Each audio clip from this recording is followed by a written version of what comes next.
नमस्कार दोस्तों। सोचिए एक मूवी चल रही है, मूवी का नाम है कुछ कुछ होता है और जो कि आप सब लोगों ने शायद ज़्यादातर लोगों ने यहाँ पर उस मूवी को देखा होगा। उसमें कॉलेज का क्लासरूम का एक सीन चल रहा है। ब्लैक बोर्ड पर एक खूबसूरत टीचर मिसेस बिग्रंजा चॉक से एक वर्ड लिखती हैं, लव। फिर वो पीछे क्लास की तरफ मुड़ के पूछती हैं कि today we will discuss what is love. Classroom में बैठे स्टूडेंट से सवाल पूछा जाता है, लव क्या होता है? कैमरा जाता है फ़िल्म की मेन लीड पर, यानी काजोल पर। काजोल एकदम ब्लैंक और सुन्न हो जाती है कि जैसे उ उस वक़्त उनकी दुनिया, पढ़ाई, करियर सब कुछ रुक गया हो।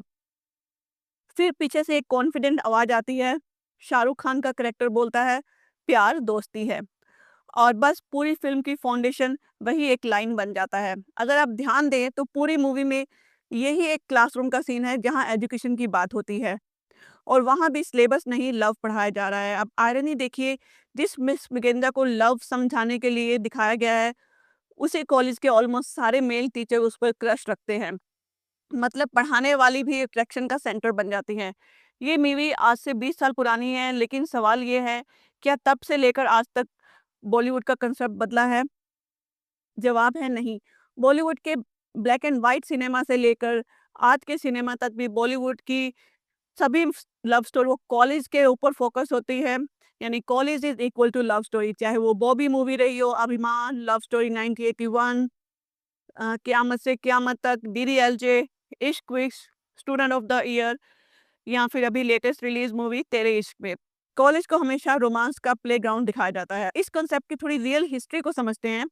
बात करते हैं तब की जब ब्लैक एंड व्हाइट मूवीज़ होती थी और या अर्ली कलर मूवीज़ बन रही थी। तब इंडिया में कॉलेज स्टूडेंट बहुत कम होते थे। ज़्यादातर यूथ 10th या 12th के बाद ही काम पर लग जाते थे या फैमिली का छोटा-मोटा बिज़नेस सँभाल लेते थे या फिर किसी छोटे-मोटे डिप्लोमे में जॉइन कर लेते थे। कॉलेज बहुत इलाइट और रेयर चीज़ हुआ करती थी। बहुत कम ही स्टूडेंट कॉलेज तक जा पाते थे। और इंटरेस्टिंग बात ये है कि कॉलेज स्टूडेंट खुद को ज़्यादातर सिनेम और इंटरेस्टिंग बात ये है कॉलेज स्टूडेंट खुद ज़्यादातर सिनेमा हॉल में नहीं जाते थे।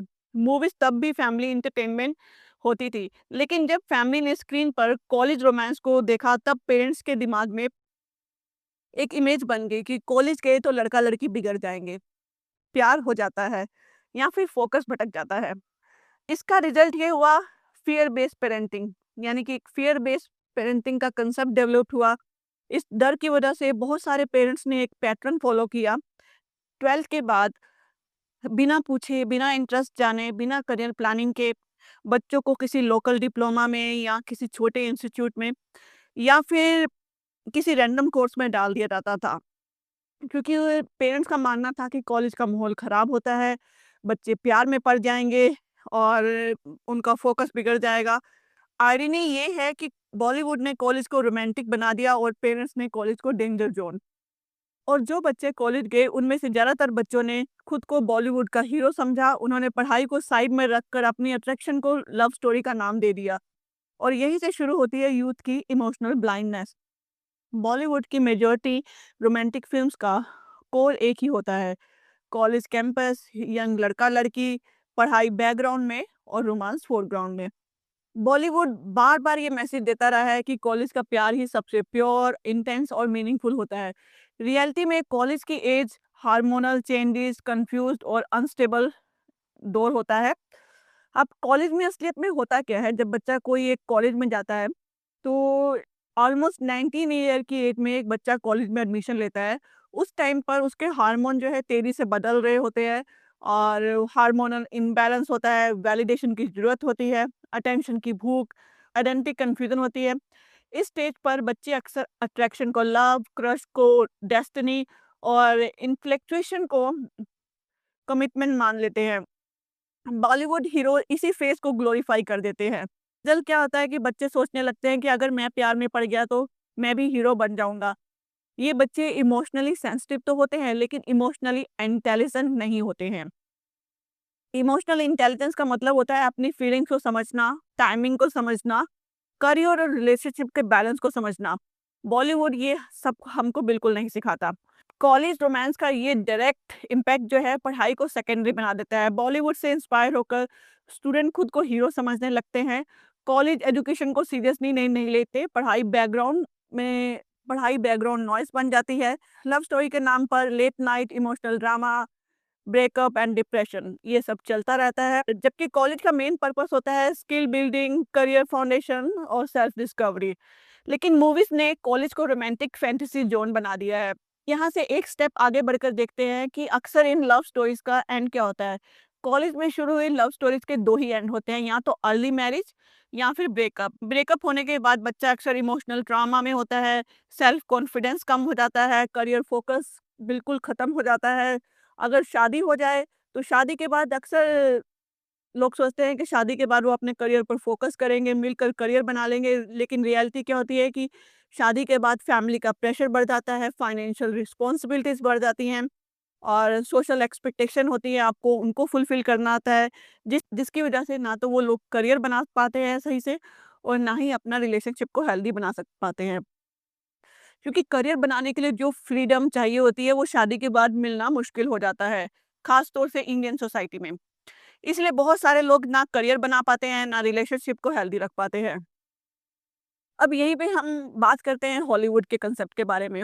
हॉलीवुड की लव स्टोरीज़ में ज़्यादातर लव स्टोरीज़ अडल्ट लव या रियल प्रॉब्लम को फ़ोकस करती हुई बनाई जाती है। ऐसा नहीं है कि वहाँ पे कॉलेज का लव रोमांस नहीं दिखाया जाता है, होता है बट बहुत कम। क्योंकि ज़्यादातर लव स्टोरी मैच्योर लोगों के बीच में दिखाई जाती हैं, जो एक प्रोफेशनल्स हैं, काम कर रहे हैं या वर्किंग क्लास के लोग हैं, उनमें दिखाई जाती है। फॉर एग्ज़ाम्पल मूवी है द परस्यूट ऑफ हैप्पीनेस। इसमें करियर स्ट्रगल प्लस रिलेशनशिप दोनों को दिखाया गया है कि कैसे एक पेरेंट, सिंगल फादर जो है, वो अपना करियर भी साथ में बनाता है और साथ में वो अपनी फैमिली और बच्चे को भी देखता है। दूसरी है ला ला लैंड, जिसमें एम्बिशन वर्सेस लव का कांसेप्ट है। फिर है before sunrise series, mature conversation है। और इसके जैसी बहुत सारी मूवीज़ हैं जिसमें लव स्टोरीज़ को दिखाया जाता है, लेकिन उसमें लव स्टोरी के साथ-साथ 2 मैच्योर लोग होते हैं, जो प्रोफेशनल होते हैं, अपने फील्ड में काम कर रहे होते हैं और करियर पर फोकस होते हैं, उन लोगों के बीच की लव स्टोरीज़ दिखाई जाती है। तो हॉलीवुड की रोमांटिक मूवीज़ में अक्सर फोकस होता है इमोशनल मैच्योरिटी, इंडिविजुअल ग्रोथ और पर्सनल रिस्पॉन्सिबिलिटी। अब ये डिफरेंस तो आप लोग समझ ही चुके हैं यहाँ पर, क्योंकि बॉलीवुड में जो है love is equal to destiny और इमोशन इमोशन यहाँ पर लॉजिक से ज़्यादा बड़े हो जाते हैं और करियर के बारे में सोचने की बात ही बाद में की जाती है। लेकिन हॉलीवुड में love is equal to choice, emotional emotion is plus responsibility और करियर साथ साथ चलता रहता है। बॉलीवुड की लव स्टोरीज़ यूथ को इमोशनल ब्लाइंड कर देती हैं, लेकिन अगर हॉलीवुड की लव स्टोरीज़ की बात की जाए, तो वो इमोशनली अवेयर बनाती हैं। यहाँ पर प्रॉब्लम क्या होती है कि अगर हम बॉलीवुड की लव स्टोरीज़ की बात करें, तो उससे इंस्पायर होकर यूथ अक्सर अट्रैक्शन को ही अपना सब कुछ समझने लगते हैं, उनकी लॉन्ग टर्म प्लानिंग वीक हो जाती है, रिजेक्शन को बियर करने की कैपेसिटी नहीं होती है, इमोशनल डिपेंडेंसी भी डेवलप हो जाती है। इसीलिए ब्रेकअप डिप्रेशन में बदल रहे हैं, करियर कन्फ्यूज़न कॉमन हो गया है, रिलेशनशिप भी अनस्टेबल हो जाती है। अब सिर्फ इंडिविजुअल प्रॉब्लम नहीं है, बल्कि कल्चरल कंडीशनिंग का रिजल्ट है। आज का वीडियो मैं यहीं ख़त्म करना चाहती हूँ और इस कंक्लूजन के साथ मैं ये नहीं कह रही कि बॉलीवुड ने लव को गलत दिखाया है, लेकिन टाइमिंग गलत दिखाई है। क्योंकि कॉलेज की एज सीखने की होती है, स्किल एक्वायर करने की एज होती है, अपना करियर बिल्ड करने की एज होती है। लव गलत नहीं है, लेकिन इमोशनली मैच्योर होने से पहले लव को लाइफ का सेंटर बनाना बहुत ही डेंजरस डिसीजन होता है।